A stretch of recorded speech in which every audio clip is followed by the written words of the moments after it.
नमस्कार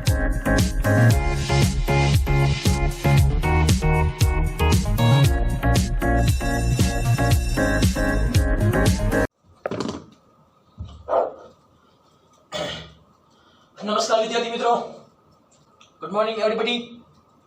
how are you all? Fine. Okay. Now we learn that. ચાલો last time જોઈ ગયા હતા, આઈ થિંક સમસ્થિતિમાન પૃષ્ઠ જોઈ ગયા હતા, બરોબર ને? તો હવે નેક્સ્ટ થિયરી આવે છે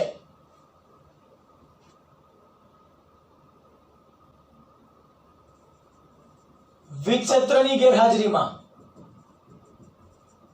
કયું વિક્ષેત્ર? બાહ્ય વિક્ષેત્ર.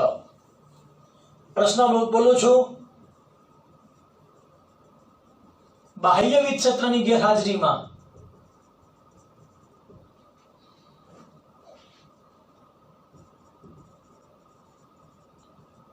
બે વીજભારોને ઉદ્ગમ બિંદુથી R1 અને R2 જેટલા સ્થાન સદિશ પાસે લાવતા કરવું પડતું કાર્ય. બાહ્ય વિક્ષેત્રની ગેરહાજરીમાં બે વીજભારોને ઉદ્ગમ બિંદુથી R1 અને R2 જેટલા સ્થાન સદિશ પાસે લાવતા કરવું પડતું કાર્ય. મારે શોધવું હોય તો કેમ લખી શકાય? મિત્ર, એક વસ્તુ યાદ રાખજો, આ જે કરવું પડતું કાર્ય છે એ કરવું પડતું કાર્ય સ્થિતિ ઊર્જા સ્વરૂપમાં સંગ્રહ પામે છે. કરવું પડતું કાર્ય શેમાં સંગ્રહ પામશે? પેલા સ્થિતિ ઊર્જા સ્વરૂપમાં. પછી ટોપિક જોઈ લ્યો. ધારો કે આ ઉદ્ગમ બિંદુ છે, આ ઉદ્ગમ બિંદુ. પ્રારંભમાં કોઈ વિક્ષેત્ર અહીંયા હાજર છે નહીં. બે બિંદુ છે, આ બે બિંદુ, બિંદુ A અને બિંદુ B. A નો ઉદ્ગમ બિંદુની સાપેક્ષે સ્થાન સદિશ R1, B નો ઉદ્ગમ બિંદુની સાપેક્ષે સ્થાન સદિશ R2. હવે ધ્યાન આપજો. પહેલા પ્રારંભમાં કોઈ અહીંયા વીજભાર આવેલા નથી, તો સૌપ્રથમ હું શું કરીશ? અનંત અંતરેથી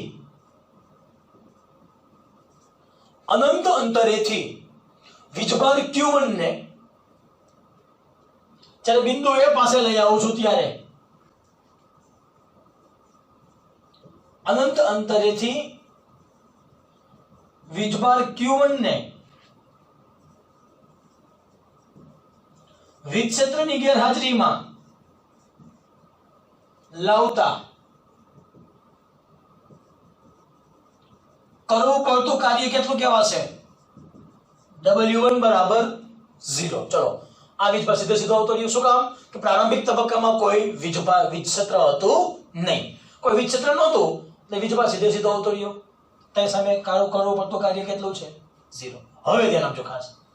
અહીંયા તમે વીજભાર લઈ આવ્યા, તો હવે એ વીજભાર કઈ સ્થિર બેસશે નહીં. એ વીજભાર શું કરશે? તેના આસપાસના વિસ્તારમાં વિદ્યુત સ્થિતિમાન લાગુ પડશે, વિસ્થિતિમાન ઉત્પન્ન કરશે.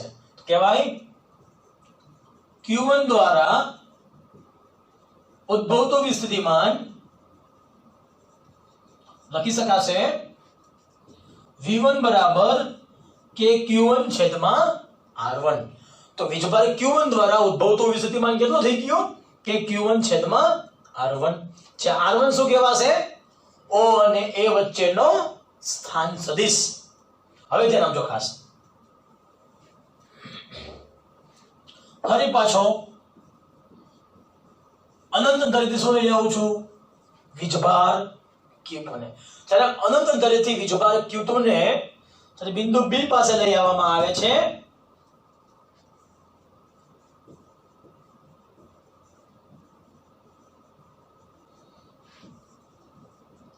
Q2 ને વિક્ષેત્ર, કયું વિક્ષેત્ર છે? હવે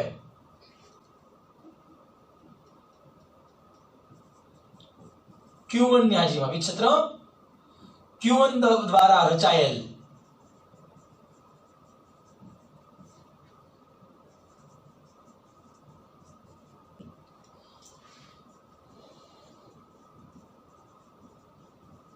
તો ત્યારે કયું હશે? Q1 દ્વારા કંઈક નવું વિક્ષેત્ર ઉત્પન્ન થયું હશે, જેને કારણે શું ઉત્પન્ન થયું હશે? વિસ્થિતિમાન. તો લખી શકાશે કરવું પડતું કાર્ય W2 બરાબર લાવેલ વીજભાર ઇન્ટુ પહેલાનું વિસ્તરીમાન. તો લાવેલ વીજભાર કયો છે? Q2. પહેલાનું વિસ્તરીમાન કયું છે? V1. ક્યાંથી લઈ આવી છીએ? 1 થી 2 તરફ. તો લખી શકાય V12. તો લખી શકાશે Q2 કે Q1 છેદમાં R12, જ્યાં R12 એટલે કેવા છે? A થી B નો સ્થાન સદિશ. તો લખી શકાશે W2 બરાબર જે કરવું પડતું કાર્ય કે Q1 Q2 છેદમાં R12. તો કુલ કાર્ય કેટલું લખી શકાશે?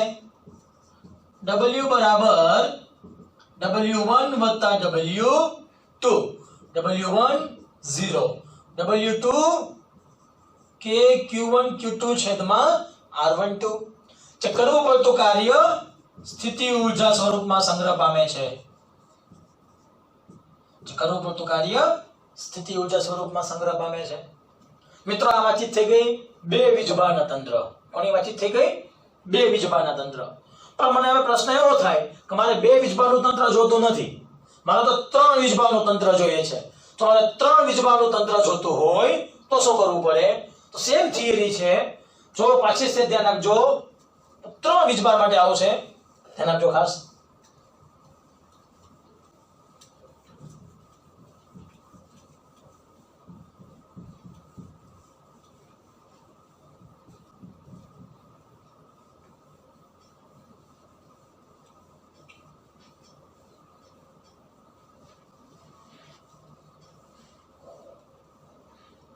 કેટલા આવશે? 3 વીજભારોને ઉદ્ગમ બિંદુથી R1, R2 અને R3 જેટલા સ્થાન સદિશ પાસે લાવતા કરવું પડતું કાર્ય. 3 વીજભારને લઈ આવી છે, ધ્યાન આપજો ખાસ. તો સૌપ્રથમ પહેલાની જેમ જ આ ઉદ્ગમ બિંદુઓ છે. ધારો કે બિંદુમાં 3 બિંદુઓ છે. બિંદુ 1, બિંદુ 2, બિંદુ 3. પ્રારંભિક તબક્કામાં કોઈ વીજભાર તંત્રમાં ગોઠવાયેલ નથી. જો પ્રારંભિક તંત્રમાં કોઈ વીજભાર ગોઠવાયેલા ન હોય તો બધા જ વીજભાર ક્યાં પડ્યા હશે? અનંત અંતરે પડેલા હશે. અનંત અંતરે સ્થિતિ ઊર્જા 0 હોય. અનંત અંતરે સ્થિતિ ઊર્જા 0 હોય. ધ્યાન આપજો ખાસ.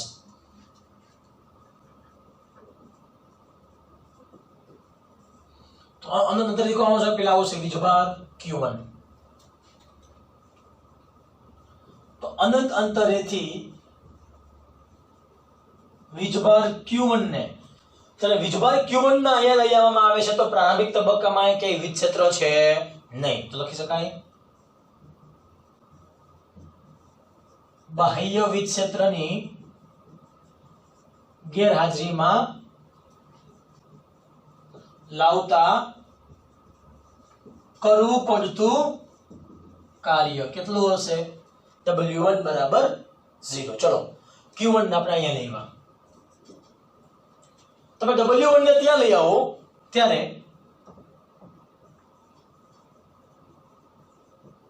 વીજભાર Q1 ને, તો વીજભાર Q1 ને ક્યાં લઈ આવ્યા? વીજભાર Q1 ને અહીં લેવા. તો વીજભાર Q1 ને લીધે ઉદ્ભવતું વિસ્થિતિમાન. તો Q1 ને લીધે ઉદ્ભવતું વિસ્થિતિમાન કયું કહેવાશે?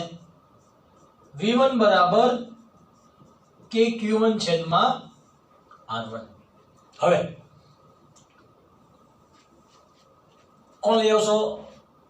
અનંત અંતરેથી વીજભાર Q ને લઈ આવો. તો અનંત અંતરેથી આ ક્યાં હતા બિંદુ 1 પાસે. હવે ક્યાં લઈ આવું છું? અનંત અંતરેથી વીજભાર Q2 ને બિંદુ 2 પાસે લાવતા. ચલો બિંદુ 2 પાસે લઈ આવું છું. તો બિંદુ 2 પાસે લઈ આવીશ તો V1 ની હાજરીમાં, કોની હાજરીમાં છે? V1 ની હાજરીમાં કરવું પડતું કાર્ય. ચલો તો કયું આવશે? લાવેલ વીજભાર Q2, લાવેલ વીજભાર Q2 અને પહેલાનું વિસ્થિતિમાન V1. એકને ક્યાં લઈ આવો છો? 1 થી 2 લઈ આવો છો. કેવા છે અંતર? R12.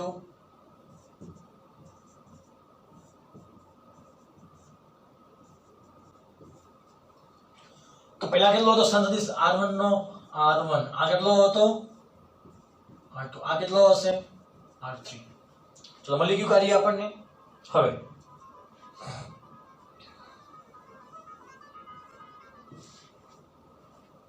તે સમયે બે વીજભાર વચ્ચે ઉદ્ભવતું વિસ્થિતિમાન વીજભાર Q2 ને લીધે ઉદ્ભવતું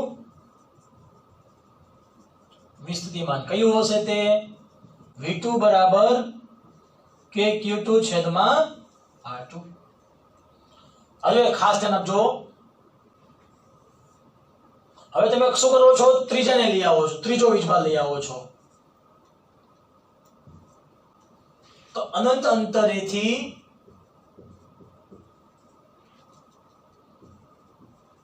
વીજભાર Q3 ને અનંત અંતરેથી વીજભાર Q3 ને બિંદુ 3 પાસે લઈ આવો.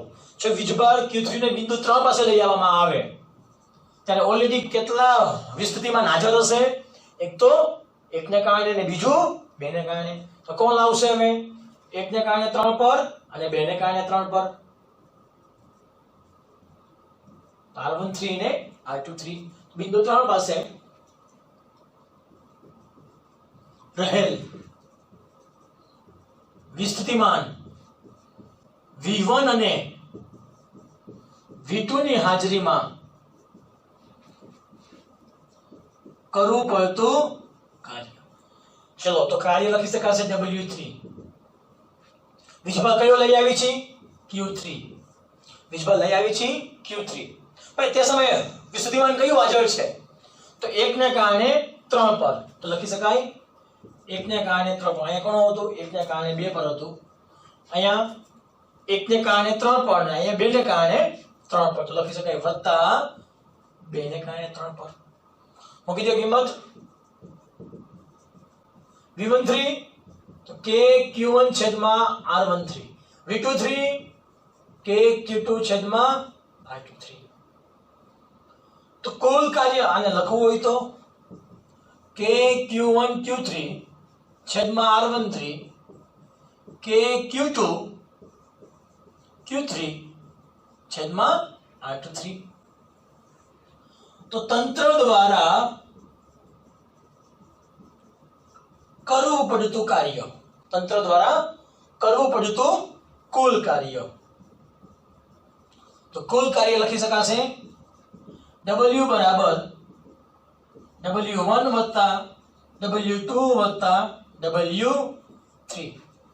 ના જે કરવું પડતું કાર્ય છે તે સ્થિતિ ઊર્જા સ્વરૂપમાં સંગ્રહ પામે છે. ક્લિયર? જો W1 કેટલા છે? 0. W2 કેટલા છે? W2 KQ1 Q2 છેદમાં R12. અહીંયા W3 તો આવશે પદ KQ1 Q3 છેદમાં R13 વત્તા KQ2 Q3 છેદમાં R23.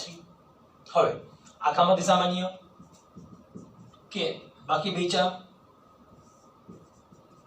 Q1 Q2 R12 Q1 Q3 R13 Q2 Q3 R23.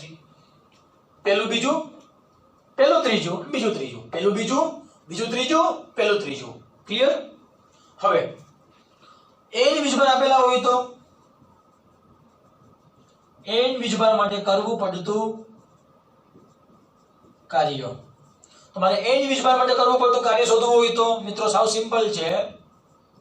Plus plus plus plus plus sigma.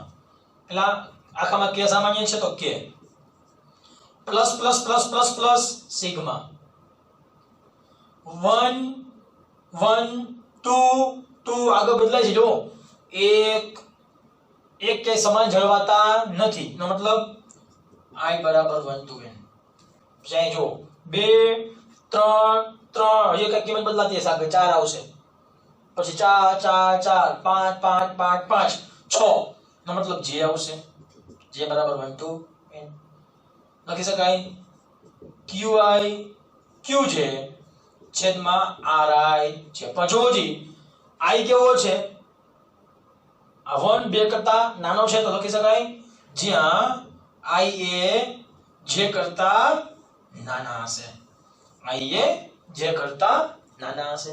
તો મિત્રો આ વાતચીત થઈ ગઈ. બાહ્ય વિજક્ષેત્રની ગેરહાજરીમાં તમે અનંત અંતરેથી જો કોઈ વીજભારને ઉદ્ગમ બિંદુના કોઈ સાપેક્ષ સ્થાન પર લઈ આવો ત્યારે કરવું પડતું કાર્ય તમે આ રીતે શોધી શકો. ના કરવું પડતું કાર્ય સ્થિતિ ઊર્જા સ્વરૂપમાં સંગ્રહ પામે છે.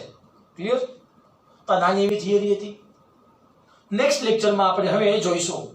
આ તો બાહ્ય વિજક્ષેત્રની ગેરહાજરીમાં હતું, પણ જો બાહ્ય વિજક્ષેત્રની હાજરી કરવામાં આવે તો શું થતું હશે, તો કેવું કાર્ય થાય એ પણ જોવું પડે આપણે. Clear? Okay, thank you very much.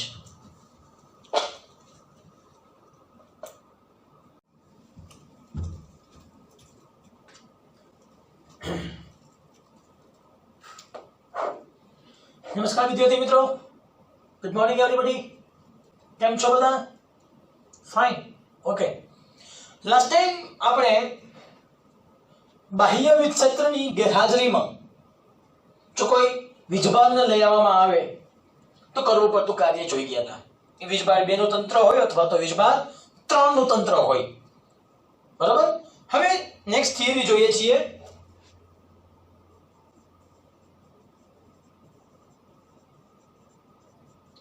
બાહ્ય વિજક્ષેત્રની હાજરીમાં પેલા ટોપિક લઈએ છીએ એકાકી વીજભાર દ્વારા કરવું પડતું કાર્ય.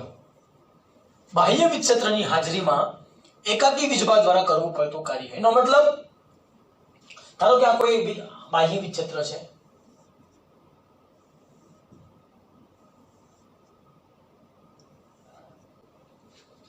આ બાહ્ય વિજક્ષેત્ર છે,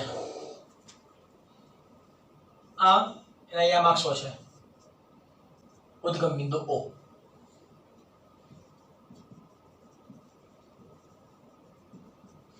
તો સૌપ્રથમ આપણને એ ખબર હોવી જોઈએ આપેલ બાહ્ય વિદ્યુત ક્ષેત્ર કયું હશે. આપણે જે વીજભાર લઈ આવીએ છીએ તે વીજભારનું વિજક્ષેત્ર હશે નહીં. ધ્યાન આપજો ખાસ. તો આ બે ભાગલા પર નાખું છું.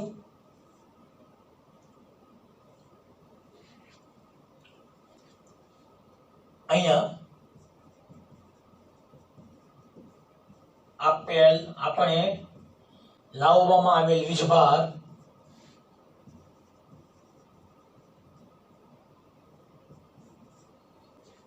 તો આપણે ધારો કે બાહ્ય વિજક્ષેત્રની હાજરીમાં ઉદ્ગમ બિંદુની સાપેક્ષે કોઈ બિંદુ ધારો કે P છે અથવા બિંદુ 1 કહી દઈએ. આ બિંદુ 1 છે, બિંદુ P અથવા બિંદુ 1. મારે બિંદુ 1 ઉપર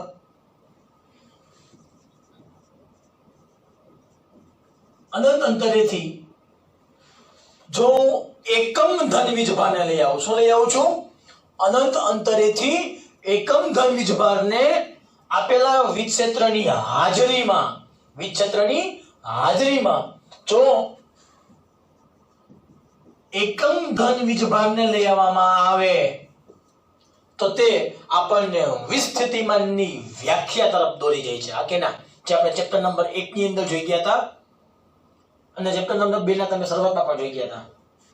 વિદ્યુત ક્ષેત્ર કન્સેપ્ટ હતો ચેપ્ટર 1 માં અને વિસ્થિતિમાન કન્સેપ્ટ હતો ચેપ્ટર 2 માં. અનંત અંતરેથી એકમ ધન વીજભારને લઈ આવતા q બરાબર કેટલા હશે 1. તો એકમ ધન વીજભારને બાહ્ય વિદ્યુત હાજરીમાં આપેલા કોઈ બિંદુ p પાસે લઈ આવતા કરવું પડતું કાર્ય તે સ્થિતિ ઊર્જા સ્વરૂપમાં સંગ્રહ પામતું હતું. પણ જો એકમ ધન વીજભારને q જેટલો વીજભાર લઈ લઈએ, એકમ ધન વીજભારને બદલે શું લઈ લઈએ? q વીજભાર લઈ લઈએ, તો q વીજભાર માટે હતું કાર્ય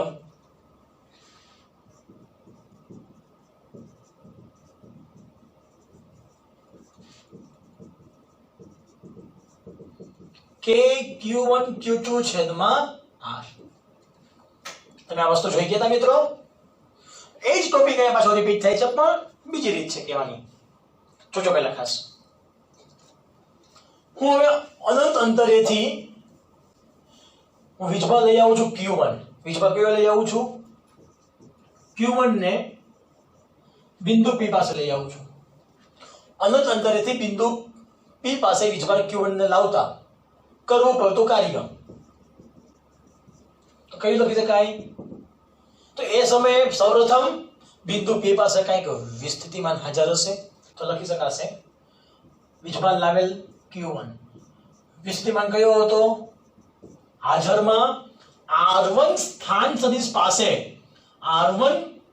સદિશ પાસે જે વિસ્થિતિમાન હશે તો એ વિસ્થિતિમાન ગુણ્યા વીજભાર,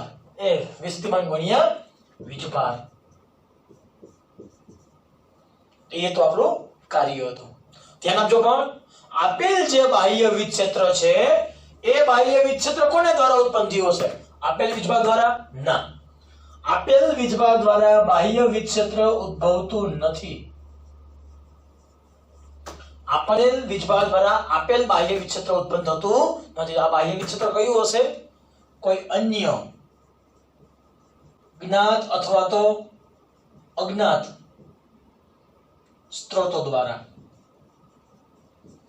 આ બાહ્ય વિદ્યુત ક્ષેત્ર ઉત્પન્ન કરવા માટે કદાચ તમે સ્ત્રોત જાણતા પણ હોય અથવા તમે ના પણ જાણતા હોય તે દ્વારા ઉત્પન્ન થતું વિદ્યુત ક્ષેત્ર અને વિસ્થિતિમાન એ પણ કેવું હશે?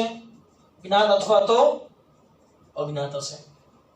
એનો મતલબ આપેલ બાહ્ય વિદ્યુત ક્ષેત્રને ઉત્પન્ન કરતા પરિબળ એ બદલાવા જોઈએ નહીં. એનો મતલબ આપેલ વીજભાર જે બાહ્ય વિદ્યુત ક્ષેત્ર ઉત્પન્ન કરતા સ્ત્રોત છે તેને તે અસર કરી શકતો હોવો જોઈએ નહીં, એને કઈ મચક આપી શકે તેવો હોવો જોઈએ નહીં. આપેલ જે આપણે લાવવામાં આવેલ વીજભાર આપેલ બાહ્ય વિદ્યુત ક્ષેત્ર જેના દ્વારા ઉત્પન્ન થયું છે એને વિચલિત કરી શકતો હોવો જોઈએ નહીં. એના માટે તમારે વીજભાર કેવો લઈ આવવો પડશે? આપેલ વીજભાર q1 ટેન્ડ્સ ટુ 0, શક્ય એટલો નાનો લઈ આવવો પડે કે જેથી કરીને બાહ્ય વિદ્યુત ક્ષેત્ર બદલી શકાય નહીં. શું કામ? આપણે જે અનંત અંતરેથી વીજભાર લઈ આવીએ છીએ આપણે આની સ્થિતિ ઊર્જા શોધવાની છે. આપણે આની સ્થિતિ ઊર્જા શોધવાની નથી. જેના દ્વારા બાહ્ય વિદ્યુત ક્ષેત્ર ઉત્પન્ન થાય છે તેની આપણે સ્થિતિ ઊર્જા શોધવાની નથી, એનું કાર્ય પણ શોધવાનું નથી. આપણે જે અનંત અંતરેથી વીજભાર લઈ આવીએ છીએ તેનો સ્થિતિ ઊર્જા અને તેનું કાર્ય શોધવાનું છે. મિત્રો ખાસ ટોપિક ધ્યાન આપજો. અહીંયા બે સ્ત્રોત છે. આ અજ્ઞાત સ્ત્રોત છે જે તમને બુકમાં ડાયાગ્રામમાં કે આપેલ નથી, તમને માત્ર ને માત્ર લખાણ આપેલું છે. ક્લિયર? હવે જો હું શરૂઆત કરું છું. આ કેટલો વીજભાર હતો? એક વીજભાર હતો. હવે બીજો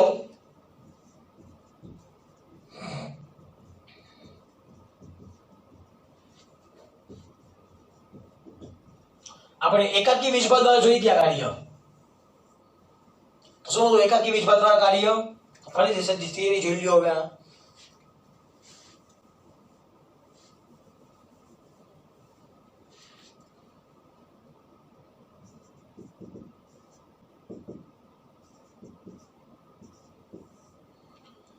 તો હવે નેક્સ્ટ થિયરી જોઈ લઈએ છીએ ભેગા ભેગ. ચલો, ડાયાગ્રામ. આ બિંદુ 1, આ બિંદુ 2, આ ઉદ્ગમ બિંદુ. અહીંયા વિક્ષેત્ર ઓલરેડી હાજર છે જ.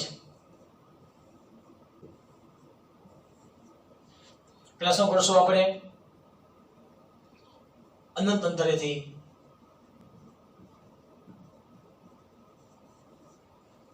અંતરેથી પેલા વીજભાર Q1 ને લઈ આવીએ. તો બિંદુ 1 નો ઉદ્ગમ બિંદુની સાપેક્ષે સ્થાન સદિશ R1, બિંદુ 2 નો ઉદ્ગમ બિંદુની સાપેક્ષે સ્થાન સદિશ R2. તો અનંત અંતરેથી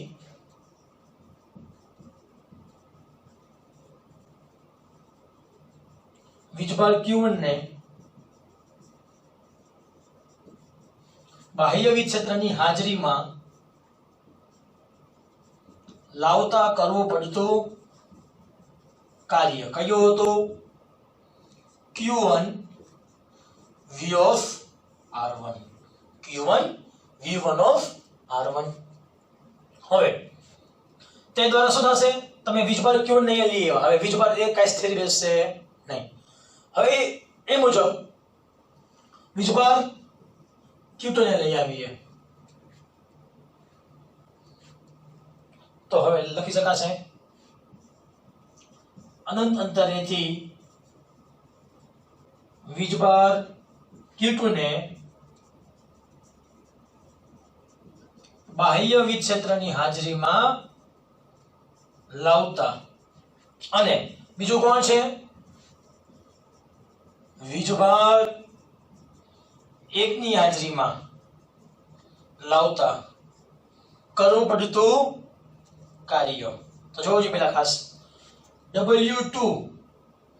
તો વિક્ષેત્રની હાજરીમાં કાર્ય કયું કહેવાશે? W2. કેટલું લખી શકાય? Q2 તે સમયે વિસ્થિતિમાન કયું હશે? V of R2. જુદા જુદા બાહ્ય વિક્ષેત્રની હાજરીમાં જુદા જુદા બિંદુ પાસે મળતા વિસ્થિતિમાન હંમેશા માટે જુદા હોય. તો બિંદુ 1 પાસે વિસ્થિતિમાન કયું હશે? V1 of R1 કહેવાય. બિંદુ 2 પાસે વિસ્થિતિમાન કયું કહેવાશે? V of R2. ક્લિયર? અહીંયા વીજભાર 1 ની હાજરીમાં લાવતા કરવું પડતું કાર્ય, તો બંને વીજભાર વચ્ચે લાગતું કાર્ય કયું કહેવાશે? W2 બરાબર K Q1 Q2 છેદમાં R12. તો કુલ કાર્ય કેટલું કહેવાશે? W21 W22 લખી શકાય. એક ને W પહેલી અવસ્થા અને બીજી અવસ્થા, તો Q2 V of R2. અહીંયા K Q1 Q2 છેદમાં R12. તો આપણને મળશે આ વીજભાર 2 નું કાર્ય. હવે મારે જોઈએ છે કુલ કાર્ય. શું જોઈએ છે? તો કુલ કાર્ય લખી શકાય W1 વત્તા W2. એક કેટલા છે? Q1 V of R1, Q2 V of R2 વત્તા K Q1 Q2 છેદમાં R12. જે કરવું પડતું કાર્ય સ્થિતિ ઊર્જા સ્વરૂપમાં સંગ્રહ પામે છે. મિત્રો, આ વાત હતી બાહ્ય વિક્ષેત્રની હાજરીમાં.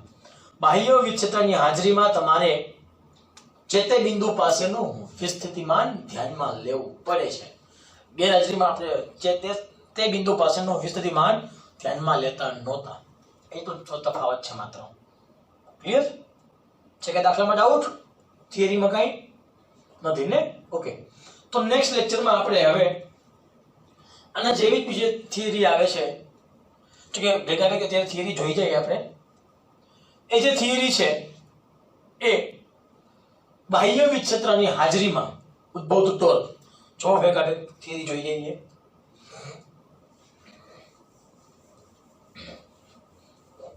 ઓકે, એક કામ કરો, ટોપિક લાંબો છે, એને આપણે આવતા લેક્ચરમાં જોઈશું. Okay, thank you.